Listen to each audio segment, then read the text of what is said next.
Hamza, the uncle of the Prophet ﷺ. The story of Hamza's conversion is one of the most strange stories of conversions ever. And it is narrated that Hamza was a well-known archer, he was a well-known hunter. He would go on long expeditions. So during one of these trips, it so happened that the Prophet ﷺ was in Mecca, and Abu Jahl met him close to the mountain of Safa. And Abu Jahl was in a foul mood that day for some reason. And he cursed him like he had never cursed him before. Verbally, he didn't touch him, he just kept on cursing him and his ancestors. And the Prophet ﷺ remained silent, not saying one word back, until Abu Jahl basically got tired and went on his way. And the women of the Banu Hashim got extremely insulted, because they don't care Muslim or non-Muslim, this is, you're insulting our tribe. So when Hamza returned, some of the women began to basically taunt him. What type of leader are you of the Banu Hashim when your own nephew is insulted and no one stands up to defend him? So he said, what happened? So they said, Abu Jahl stood there for 15, 20 minutes, however long, just haranguing him, just insulting him, and not one person stood up to defend him. And he said this and he said that, and they narrated all that he said. And Hamza's blood began to boil. And he asked, did the other people see, was this a public insult? Because it's a matter of pride for him. They said the whole of Mecca saw it. And so he basically lost it. And he marched to the Kaaba, still with his bows and arrows and hunting equipment, and he marched straight to Abu Jahl and took his bow and smacked him across the face with his bow. Caused a huge gush of blood to come out. And he said, how dare you curse my own nephew? And then he didn't even realize what he was saying, and he blurted out, and I too am a follower of his religion. He didn't plan this, it was just anger. And when he hit Abu Jahl like this, and Abu Jahl was sitting down and he was standing up, the Banu Makhzum that were around him stood up to go and defend him. But Abu Jahl said, leave him be. For wallahi, today I cursed his nephew like I never cursed him before. And then Hamza returned home, confused, dazed. What am I going to do now? I don't know if this is the truth or not. And he made a dua to Allah subhanahu wa ta'ala, and he said, oh Allah, you know that I am one of the leaders of the Quraysh, and I have now said something that I don't know, I cannot take it back, it's too embarrassing to take back. So if this matter is true, then cause my heart to be guided to it. And if it is not true, then cause me to die right now. And he spent the most miserable night of his life, tossing, turning, thinking what to do. And the next morning he went to the Prophet ﷺ and he said, oh my nephew, this is what happened yesterday. So the Prophet ﷺ stood up and began talking to him, admonishing him, telling him about Islam, exhorting him, convincing him of La ilaha illallah, until finally after that conversation, Hamza said, I testify that you are a truthful person and you're speaking the truth, and now I don't ever want to return to the paganism or the religion of my forefathers. So when Hamza accepted Islam, this was a big boost for the Prophet ﷺ, because he finally had support from the elders of the Quraysh. And when Hamza converted, Ibn Ishaq says, they had to tone down their animosity. They had to tone down their irritation of the Prophet ﷺ and the Muslims. A few days later, according to one report, 3 days later, Allah followed it up with another boost. And that was, of course, the conversion of Umar ibn al-Khattab. Ibn Umar ibn al-Khattab's son, Ibn Umar says that the Prophet ﷺ had made a dua to Allah. The Prophet ﷺ had said, oh Allah, bring glory to Islam with one of these two men who is the more beloved to you. Either Abu Jahl or Umar ibn al-Khattab. And Ibn Umar said, Umar was the one who was more beloved than Abu Jahl. How did he accept Islam? It is narrated that once Umar ibn al-Khattab went during the evening, and Umar was, as most of the men were, he loved to drink. So he went out at night having a craving for drinking. He was young at this time, 25 years old or so, where all of the young men would go and drink. And he found that none of them were there. He went to another house, then for some reason they were not there. He went to the wine cellar, even the wine cellar was not there, the one that they get their wine from. So he said, let me just go to Tawaf now, get my mind off of this craving. So he went at night to the Kaaba, and there are no lights there, it's a dark place, you know. And he heard the Prophet ﷺ reciting Quran, all alone, in the middle of the night basically, right, praying in front of the Kaaba, subhanAllah. And so Umar thought to himself, now is my time to beat him up, do something. Nobody's here, all alone. This is my time to basically get some revenge and you know, do some dastardly deed, and nobody's gonna see me. So he quietly crept up behind the Prophet ﷺ and Obviously he's reciting Quran. What's going to happen? He stopped and he began listening. And nobody knew he was there. Even the Prophet was oblivious. He was completely lost in his recitation. And Umar is narrating the story himself. It is narrated in Muslim Imam Ahmad. He's narrating in the first person. And he said, I stood behind him and he began reciting Surah Al-Haqqa. الحاقة ما الحاقة ما أدراك وما أدراك ما الحاقة كذب ثمود وعاد من القارعة. And he said فتعجبت من تأليفه. I was amazed at the rhythm, the sequence. And while the Prophet is reciting, this is an amazing story, he began to think to himself, where is this coming from? So he said, هذا والله قول شاعر. This is, wallahi, this must be the statement of a beautiful poet, just like the Quraysh are saying. And as soon as he thought of this, Surah Al-Haqqa says what? وَمَا هُوَ بِقَوْلِ شَاعِرٍ قَلِيلًا مَا تُؤْمِنُونَ. So then Umar says, okay, it must be a kahin. It must be a sorcerer. What is the next verse? وَلَا بِقَوْلِ كَاهِنٍ قَلِيلًا مَا تَذَكَّرُونَ. Right? So Umar says, where is this from then? What's the next verse? تَنزِيلٌ مِّن رَبِّ الْعَالَمِينَ. What if he's inventing it?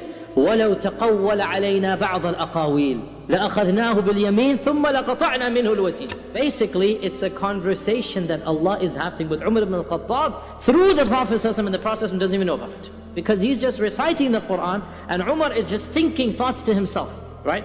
What if this is a poet? This cannot be the poet. You have no thinking. You're not thinking through. Well, what if it's a kahin? It's not a kahin, don't you see? Well, where is this from? It's from Allah Azza wa Jal. Tanzeelun min Rabbil Alameen. What if he's inventing it? If he were to invent anything and ascribe it to us, we would hold him by the right hand and cut off his jugular vein. So basically, every doubt Umar is thinking, Surah Al-Haqqa is responding back to at that very time. And Umar ibn al-Khattab said, that was the first time Islam entered my heart and took over it. He didn't accept yet. And he didn't do anything to the Prophet and he went back home. Then of course the famous story happened that all of you are familiar with, that one day the people of the Quraysh were sitting around and Umar was with them, and Abu Jahl once again began his tirade against the Prophet ﷺ. And Abu Jahl said, this man has done more to insult our fathers and gods than anybody else. He has cursed our religion. He has said that anybody who worships idols will be punished and going to hell. This means our forefathers. He is making fun of our forefathers. Who will finally rid us of this man? Abu Jahl says, by Allah, anybody who succeeds in doing it, I promise him 100 camels, red and black, the choicest colors. And I'll also add 100 uqiyya, pouches of silver. So Umar now got greedy. And so he went back home, he took his sword out, and he walked with an unsheathed sword, as you all know the story. And here, the riwayat of Ibn Ishaq and others say that a number of things stopped him along the way. And he heard voices with poetry, with eloquent Arabic, telling him that, what are you doing? This is just a man saying La ilaha illallah. So basically there seems to be some supernatural events happening, and he kept on ignoring and just not thinking about it. Until finally he passed by Nu'aym ibn Abdullah al-Nahham.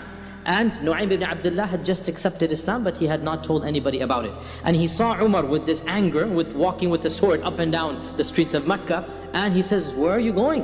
Umar, what happened? And so Umar ibn al-Khattab said that enough is enough. We have been cursed too long and our ancestors have been ridiculed. I'm now going to kill this man, Muhammad. So of course, Nu'aym panicked. And so Nu'aym said, have you lost your mind, O Umar? Do you really think that the Banu Abd Manaf, the tribe of the Prophet, the Banu Abd Manaf, the Banu Hashim, will allow you to walk on the face of this earth after you kill one of their own? You're not going to live any longer. And if you really want to do something, go back and fix your own family first. What do you mean, fix my own family? Don't you know? No, what do you mean? Your own sister and your own brother-in-law have accepted Islam. When Umar heard this, he became even more enraged, because this is now a slap on his face. This is insulting. And so he marched to his sister's house in anger, and as he came close to the door, he heard the recitation of the Quran. And so Umar barges up, began slamming on the door, and he hears scurried sounds that Khabbab is being put in the closet, and Fatima took the Quran and basically almost sat on it. She put her skirt on top of it. Come in, what are you doing here at this time of the day? What was this noise I heard? This humming and drumming, what was this? She said, no, you didn't hear anything. She goes, by Allah, I know what I heard. And rumor has reached me, or I know now, that the both of you have accepted Islam. I know it has been told it. And they began to deny it, and Umar is already enraged, and he took a step forward to basically punch Sa'id, his brother-in-law. And when he took this step forward, Fatima stood up to try to stop him. The blow landed on her forehead instead of his. And when he punched her lip basically burst open and the blood began to flow down. And when this happened, the both of them became enraged. And they said, yes, so what? Do it as you please. We have accepted Islam and we believe in the Prophet ﷺ. Now when he saw the blood and he saw the sincerity, really that's all it is, the courage from both of them, again his heart softened. And again we see Umar had a harsh side and he had a soft side. And so when he saw his sister bleeding, again he calmed down. And he said, let me see what you were reading. And his sister got worried that, what do you mean? We don't want to give you, because the Quran needs to be respected. We don't want to give you the Quran. He goes, no, I swear, I am not going to do anything except read the book. And Umar was one of the few who could read and write. So she said, as you know, that you are a mushrik, you are a pagan, and you are not allowed to touch the Quran until you have purified yourself. And so Umar said, let me quickly take a ghusl. He went to the corner of the house where they took it, and he took a ghusl and he came back and he read Taha, as you know, and Islam then entered his heart. And he knew that this was true. And so he asked Sa'id, where is the Prophet ﷺ now? And so Sa'id saw that his eyes had completely calmed down. He wants to convert. Where is the Prophet ﷺ? Sa'id said, he's in the house of Al-Arqam. So Umar ibn al-Khattab then proceeded to Al-Arqam's house. The sword is still in his hand because he hasn't let go of it. And he goes to the house of Al-Arqam and he bangs on the door of Al-Arqam's house. One of the Sahaba stand up to go see who it is. And he looks through the holes of the door and he sees Umar with the sword. And he comes back in trembling. Says, Ya Rasulullah, Umar ibn al-Khattab is outside with a sword in his hand. And Hamza, of course, had just accepted Islam. He's in the room as well. So Hamza says, let him in. For if Allah wants good, he's going to accept Islam. And if Allah wants other than this, then the very sword that he's holding will be the end of him.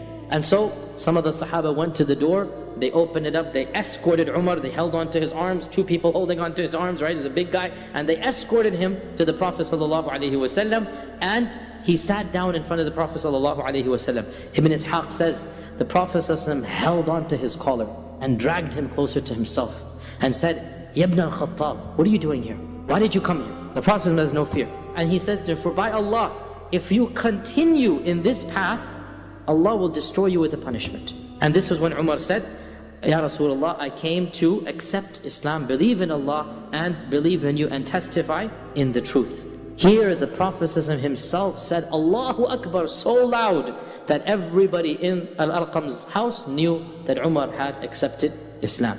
And this was when, after the conversion of Umar, they for the first time publicly went to the Kaaba and they prayed publicly for the first time, and they said that the riwayah says they were around 40 people.